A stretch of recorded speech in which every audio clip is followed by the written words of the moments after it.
Бірде шәкірт ұстазына келіп, сіз өте данышпан адамсыз, ешқашан біреуге ренжіп, ұрысқаныңызды көрмедім. Ылғи көңілді жүресіз, бөлісіңізші, бұның сыры неде деп сұрапты. Ұстаз келісімін беріп, бір түйір картоп пен бір қаба келуін сұрапты.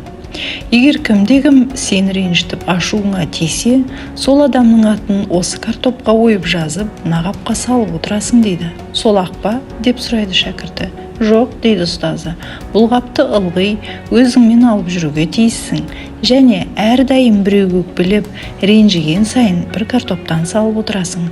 Шәкірті келісіпті. Арада біраз уақыт өтіпті.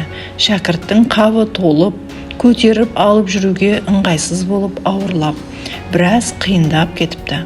Оның үстіне алғашқы салған картоптар бүлініп, көгеріп, сасық иісі шыға бастапты. Шәкірт ұстазына келіп былай